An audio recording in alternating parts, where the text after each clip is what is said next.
Cordiais saudações, internautas. Está no ar o Telenotícias. Esta que é a edição de sábado 25 de julho para o ano 2026. Vamos juntos acompanhar as principais notas que marcam a atualidade do país e do mundo.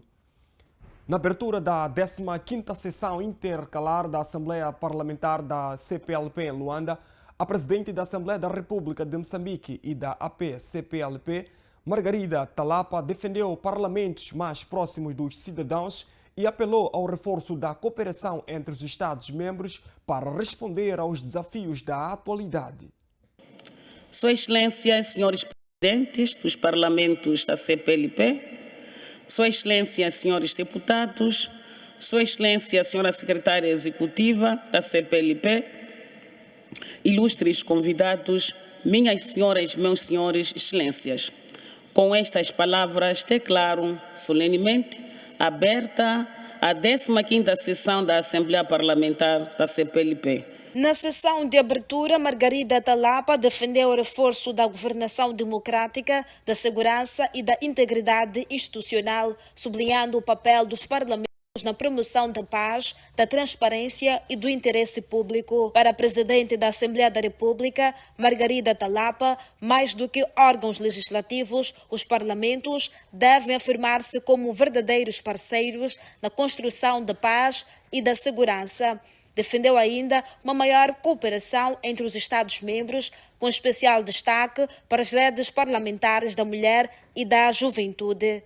Os nossos parlamentos, mais do que órgãos legislativos, devem afirmar-se como construtores de consensos, promotores da integridade institucional e verdadeiros parceiros na construção da paz e da segurança, e quanto mais fortes, exemplares na transparência e na proximidade ao cidadão, seremos fortes pilares da democracia, da representação popular, da fiscalização da ação governativa e da produção legislativa orientada pelo interesse público.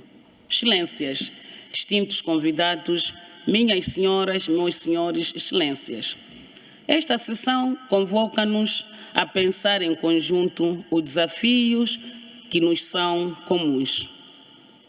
Nos seus painéis, comissões e redes parlamentares, com particular destaque para as redes da mulher e da juventude, cada experiência será uma voz e cada diferença uma ponte. Das ideias aqui partilhadas nascerão recomendações capazes de iluminar as nossas decisões. Pelo diálogo franco, a cooperação solidária, fortaleceremos a AP-CPLP como espaço vivo da democracia, boa governação e esperança num futuro comum. Por sua vez, o presidente da Assembleia Nacional de Angola, Adão de Almeida, afirmou que a CPLP deve dar o exemplo da sua capacidade de unir esforços para responder aos desafios comuns. Reafirmou ainda a importância da Assembleia Parlamentar da CPLP na procura de soluções para os desafios da atualidade. O povo angolano acolhe-vos de braços abertos. Sintam-se em casa.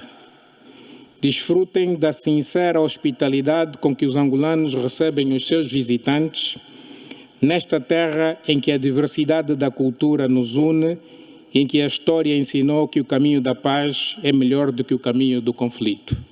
A nossa comunidade pode e deve dar exemplo sobre a nossa capacidade de juntar sinergias para estar à altura dos desafios comuns. Este é, pois, um momento único em que somos chamados a reafirmar a força da CPLP e, em particular, da Assembleia Parlamentar da CPLP, assumindo, sem reservas, a importância e o lugar dos nossos parlamentos na busca de soluções para os desafios da atualidade. Este é, também, um momento em que somos chamados a erguer a bandeira da cooperação para que não vingue a bandeira e a linguagem que sustentam os muros e as divisões. A nossa presença aqui não deixa dúvidas quanto ao caminho que juntos queremos continuar a trilhar. Adão de Almeida acrescentou que a diversidade cultural constitui uma riqueza para os Estados-membros e apelou ao reforço da cooperação entre os países para que a CPLP se afirme mais do que uma comunidade linguística. Manifestou ainda o compromisso de Angola com as iniciativas da Assembleia Parlamentar da CPLP. A história tratou de nos colocar em contacto e a língua tratou de nos unir.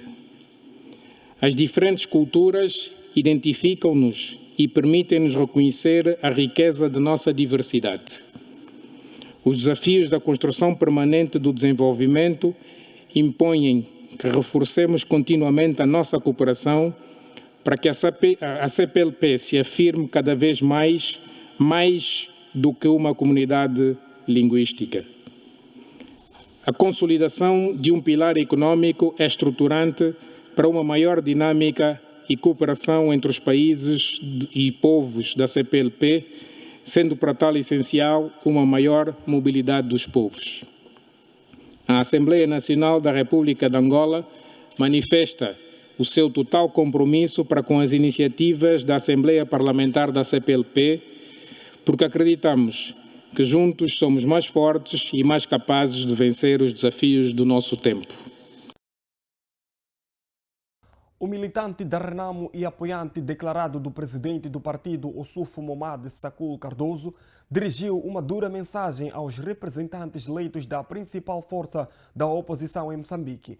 Em declarações dirigidas aos deputados da Assembleia da República, bem como aos membros das Assembleias Provinciais e Municipais, Cardoso alertou para os riscos do afastamento entre os quadros parlamentares e a estrutura de base do partido.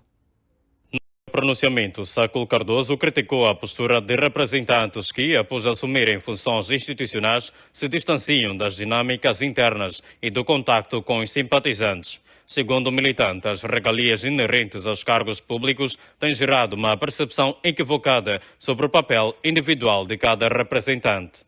O estatuto atual, as viagens, as mordomias e a autoridade institucional criam muitas vezes a falsa ilusão de que o indivíduo é maior do que a força coletiva que o colocou lá onde você está. Mas é uma armadilha psicológica muito perigosa. Cardoso sublinhou que as funções legislativas e municipais derivam do esforço coletivo e do trabalho de campo realizado pelos militantes nas bases. Nesse sentido, advertiu que a desatenção às necessidades logísticas e organizacionais do partido pode ter implicações diretas na futura renovação de mandatos. Quando o partido vos confiou essas posições, senhores deputados, membros das Assembleias Provinciais e Municipais, não foi para a vossa vaidade pessoal, mas sim foi para aliviar o fardo das despesas internas, foi para estruturar a logística e dar a voz ao projeto coletivo. Esquecer de onde vieram é o primeiro passo para o abismo político. E esse tipo de pessoa não vale a pena renovar o mandato.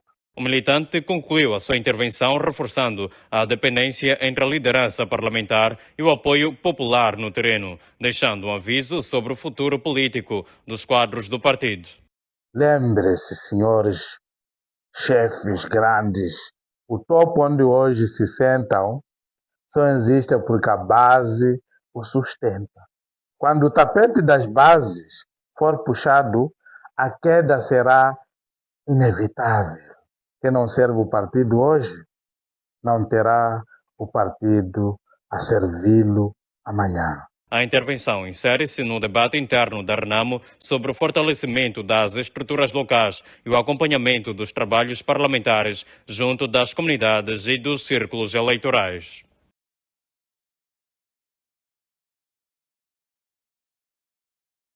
Malfeitores roubam motorizada de mototaxista na cidade da Beira, no cemitério Xamba, no distrito de Inhamizua.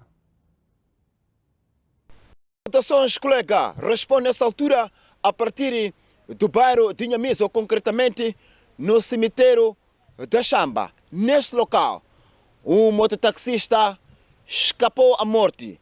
O mototaxista teria carregado uma mulher que passou-se de cliente no distrito de Dondo até aqui na cidade da Beira, no bairro de Inhamizua, onde, quando saíram de Dondo, viram o local do cemitério de Xamba. A mulher teria dito que viria neste local, onde que o mototaxista, ao trazer neste local, deparou com o cemitério Xamba. Chegado neste local, os malfeitores já estavam aqui à espera do mototaxista que saiu de Dondo, com a mulher também malfeitora que subiu na motorizada que passou-se de cliente. Afinal de contas, a mulher passou-se de cliente para furtar a motorizada do mototaxista. Quando chegaram precisamente neste local, vou pedir ao colega José Abílio para ilustrar a imagem local onde que, ao chegar o mototaxista com sua motorizada, houve um confronto neste local. As imagens retratam Capi, aqui houve briga. Segundo informações que temos perante a população, houve briga, o mototaxista foi arrancado a sua motorizada e foi espancado brutalmente, se perdia a vida. Neste local, a mulher, junto com os malfeitores, apoderaram-se da motorizada. Nesta situação, a população, os moradores da zona da Xamba, que vive ao redor do cemitério, local onde aconteceu, esse cenário, estão preocupados. São eles, exatamente, que prestaram o primeiro socorro ao mototaxista após ter arrancado a sua motorizada, numa altura que a mulher passou-se de cliente para roubar a motorizada do mototaxista. Este caso está a preocupar bastante os moradores. Vamos já perceber dos moradores. Irmão, isto aconteceu, uma mulher passou-se de cliente, trouxe mototaxista aqui no cemitério da Xamba para matar, para além de matar, levaram a moto, foram embora com ele. É isto mesmo? Sim, aconteceu. Como é que foi? Foi aquela parte das 18 horas. Praticamente, segundo o depoimento do próprio mototaxista, ele disse que usou esta via. Chegaram neste local, primeiramente chegaram no portão, alegando que o cliente estaria dentro do muro. Praticamente, eu como trabalhador do muro, fiquei muito chocado. Depois de tentarem pedir licença lá, ninguém abriu a porta. Vieram neste local dizendo que vamos saltar o muro para podermos abrir por dentro. E daí acabaram agredindo o mototaxista neste lugar aqui. E ele depois saiu. Quando eles se puseram em fuga, o mototaxista ficou praticamente atrapalhado e não sabendo o local onde os ladrões puderam seguir. E pediu socorro lá em cima, tem casas vizinhas, e eles vieram juntos com esta comunidade. Tentamos procurar a moto, mas não conseguimos achar. E fomos em casa secretária e a polícia veio intervir.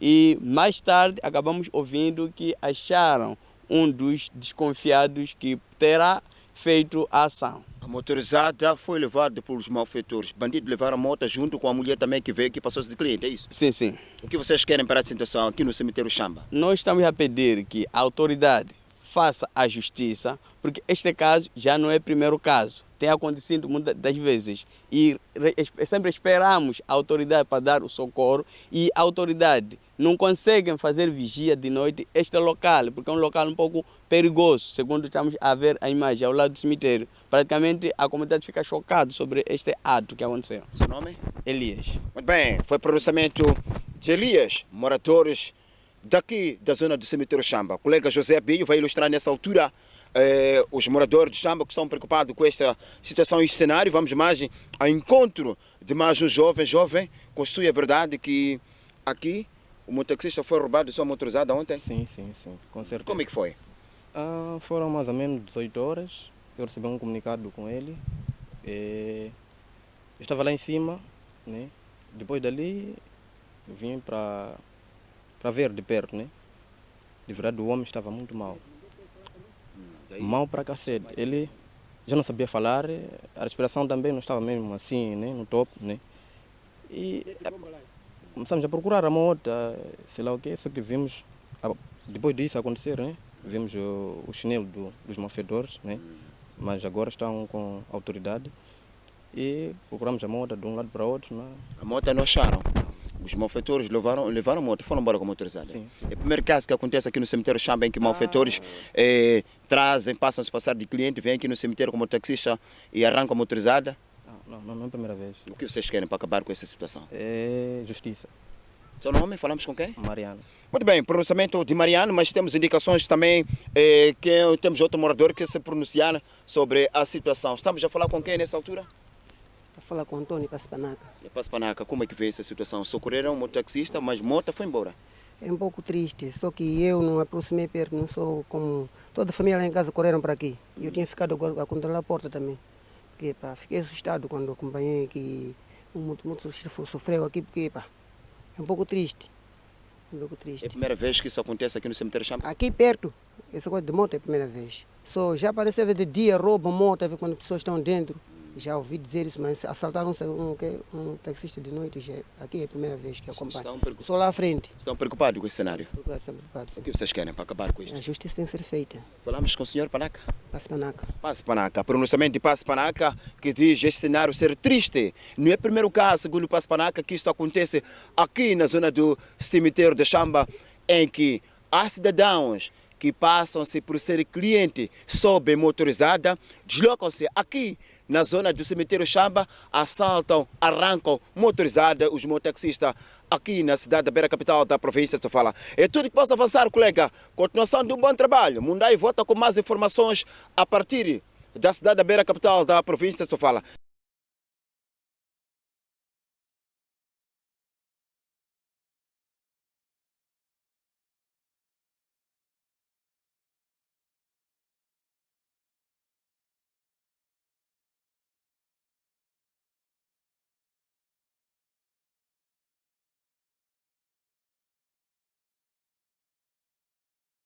Dados da Fundec mostram que empresas nacionais e estrangeiras continuam com fraca capacidade de contratação. O resultado coloca Moçambique um índice de emprego e produtividade de apenas 28,1%.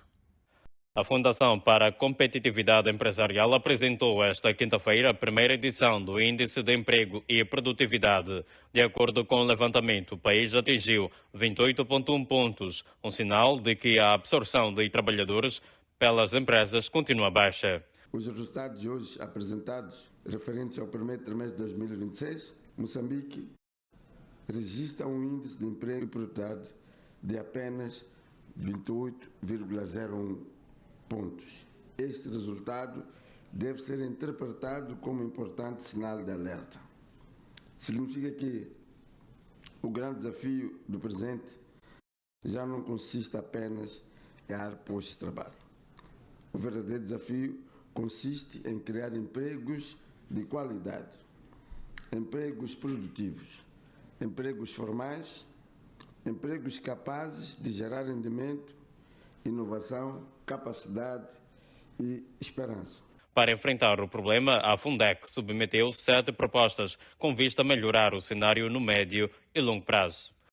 Aumentar a produtividade, acelerar a formalização da economia, qualificar a força de trabalho, promover inovação empresarial, fortalecer o ambiente de negócio, dinamizar setores intensivos emprego e, por último, promover um crescimento verdadeiramente inclusivo. O ministro da Juventude e Desporto, Caifadin Manas, acompanhou a apresentação dos resultados e reforçou o empenho do Executivo em ampliar a oferta de postos de trabalho em todo o país. Uma verdade simples: o desenvolvimento não se mede apenas pelo crescimento, mede-se pela capacidade de transformar esse crescimento em empregos dignos, em rendimentos sustentáveis e em melhores condições de vida. A promoção do emprego e da empregabilidade é uma prioridade central desta governação. Não haverá crescimento inclusivo sem oportunidades reais para a juventude. Não haverá estabilidade social duradoura sem jovens a trabalhar.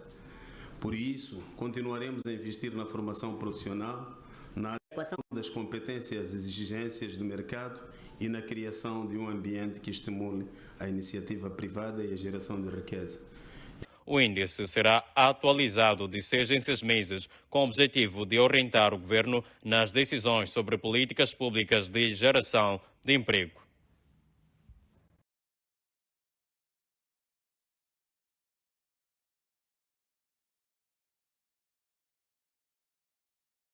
O relatório de competitividade entre empresas e o setor financeiro mostra que a confiança do empresariado recuou de 46,64 para 38,62 pontos.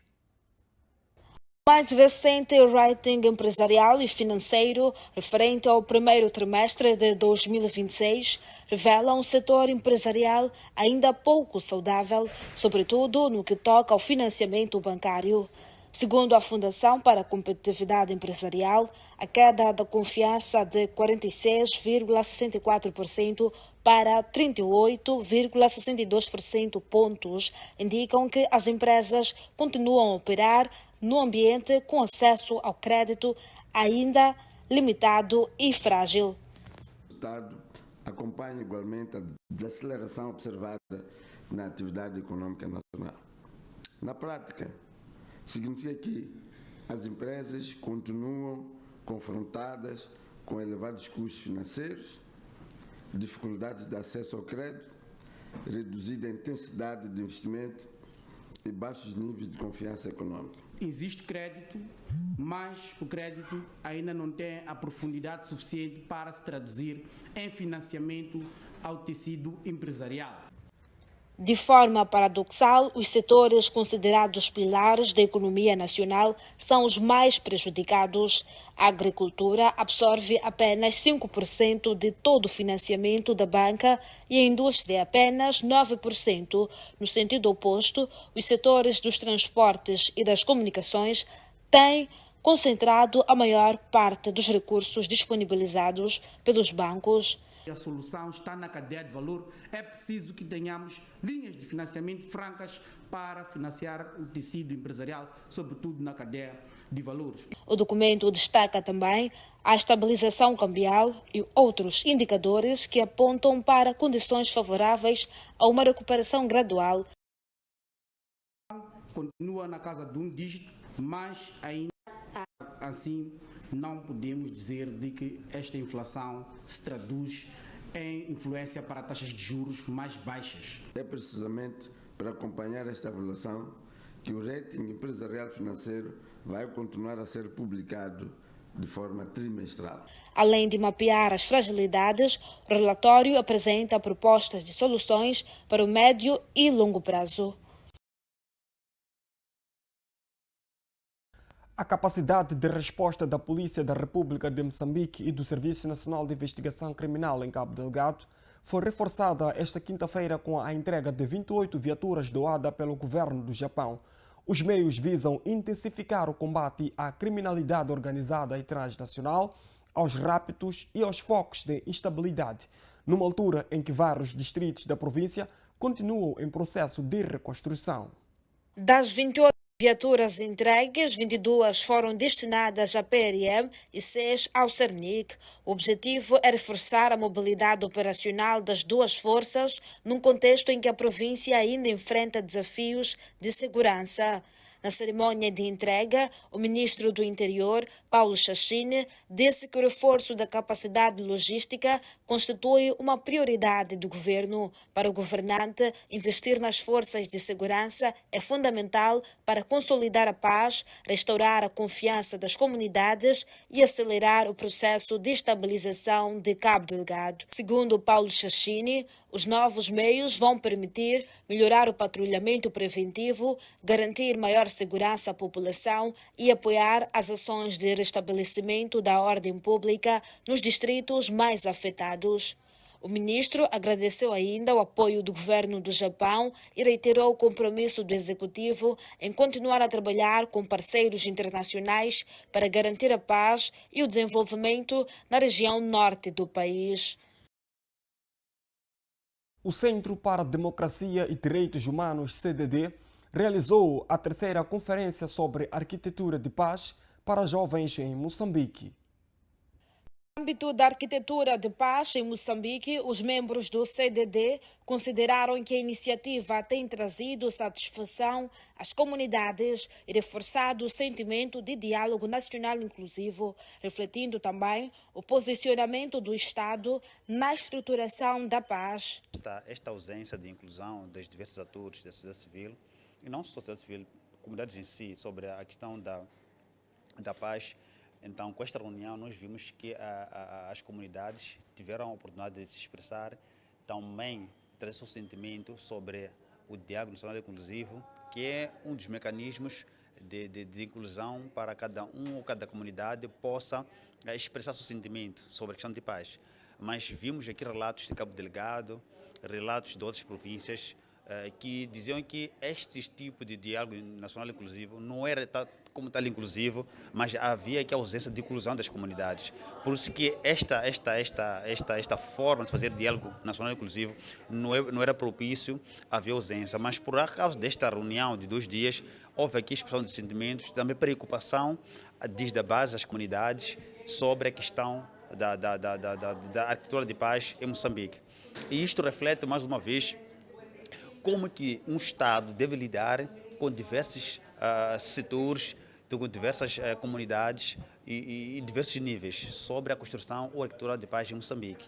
Isto tem que refletir profundamente, indo à questão do histórico de Moçambique, desde a questão da guerra, do colonialismo, depois guerra de 6 anos e diversos episódios que culminaram com manifestações por causa do sentimento também de falta de inclusão. Isto refletiu-se de uma forma que o Estado nunca, no seu sentido, teria dado a questão de inclusão no verdadeiro sentido, que as pessoas possam se expressar e manifestar a questão do diálogo ou contribuir para que possamos ter um país de paz efetiva. Durante o encontro, foi igualmente destacada a preocupação das comunidades que se sentem excluídas das políticas públicas nacionais visíveis. Ainda fora tempo porque, na nossa perspectiva, as comunidades não se sentiram efetivamente incluídas. E quando elas não se sentem incluídas, elas têm a dúvida de que será que aquele pouco que nós contribuímos não serviu somente para validar o debate ou se de fato estamos a decidir juntos. E é por isso que nós sugerimos e pensamos que o que mais nos interessa é que as bases devem ser ouvidas. Estamos a falar das organizações comunitárias de base, as lideranças religiosas, os líderes comunitários e ser um pouco mais transparente. Mostrar quem decidiu e o que é que decidiu, o que é que estes grupos comunitários contribuíram.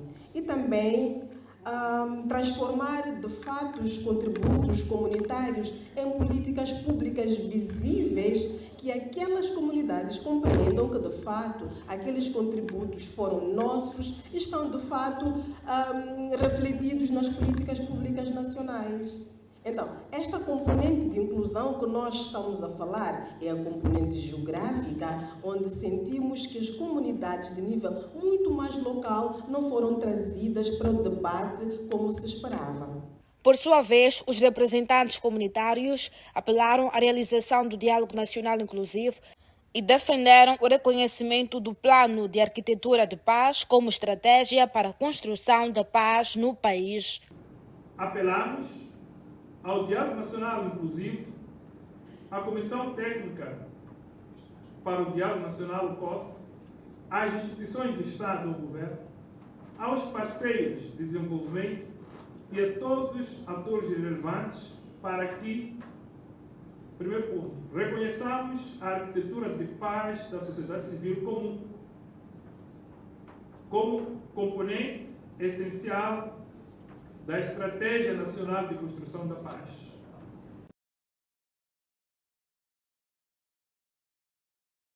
– 22 grupos culturais de todos os distritos da província da Zambésia vão participar no distrito de Gurue do 4º Festival Provincial das Danças Tradicionais, Nikechi e Nhambaro. O Nikechi representa as tradições da região norte da província, enquanto o Nhambaro é típico da região sul. Segundo a organização, os distritos que não têm estas duas danças como principais vão apresentar manifestações culturais similares às suas regiões. Ao todo, são esperados mais de 500 artistas para 3 dias de festa. O festival pretende valorizar o patrimônio cultural e promover a união entre as comunidades da Zambésia. Nos dias 31 de julho a 1 de agosto vai decorrer o Festival Provincial de Nikechi e Nhambaro. E foi eleito o distrito de Gurue para acolher as festividades. Unir a família cultural, como bem disse, porque o Festival de Nhambaro e Nikechi são danças tradicionais. E nós, como da Direção Provincial de Cultura e Turismo, a nossa missão é de valorizar, é de continuar a incentivar as mamães que praticam essa dança, de modo a não esquecer que é a nossa identidade. E para além de que nós estamos a criar condições para que haja união entre os artistas, haja harmonia entre os artistas, para que saibamos que nós somos uma única família e todos temos que nos unir e fazer a festa da nossa província. Esse é que é o objetivo do nosso festival.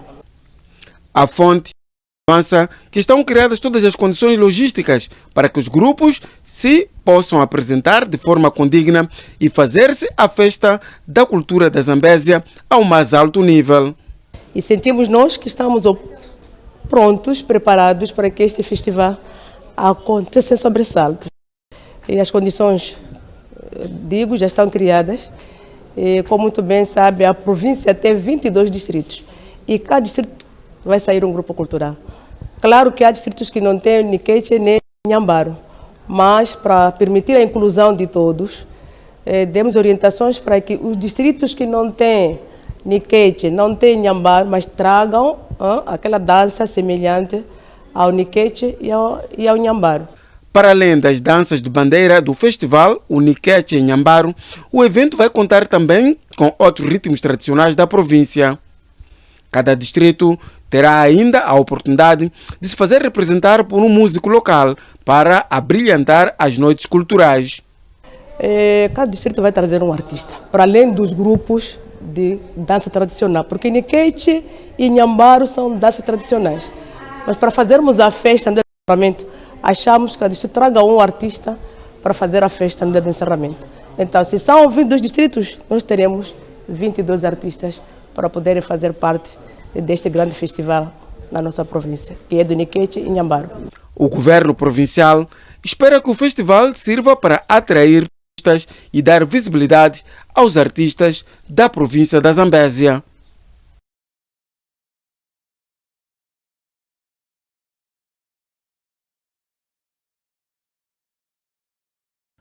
Na sequência informativa, seguimos desde já com as notícias que marcam a atualidade do mundo.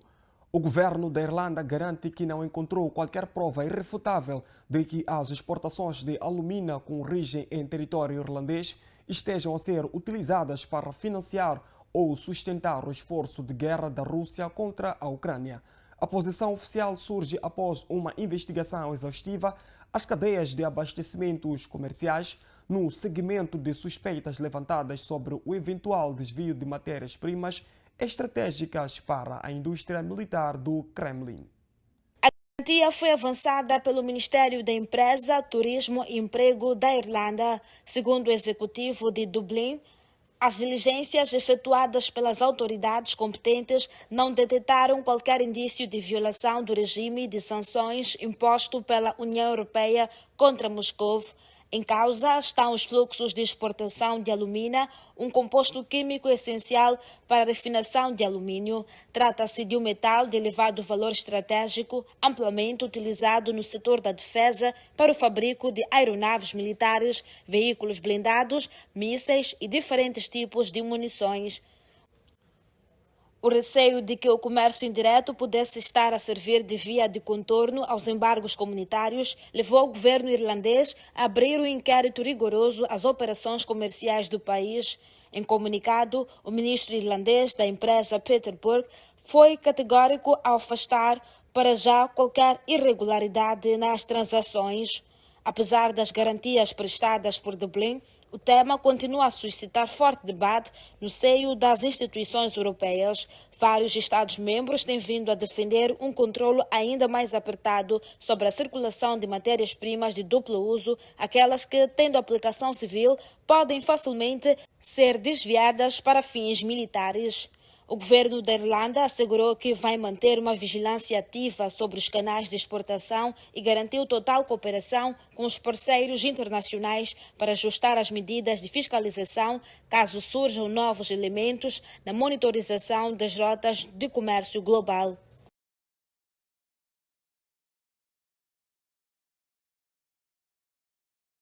O presidente dos Estados Unidos, Donald Trump, ameaçou esta sexta-feira utilizar ativos iranianos congelados para pagar danos causados a navios e cargas do Golfo e em áreas circundantes. Na rede social Truth Social, Trump afirmou que quaisquer danos causados a navios, cargas ou qualquer coisa relacionada serão pagos com dinheiro iraniano que os Estados Unidos detêm e controlam.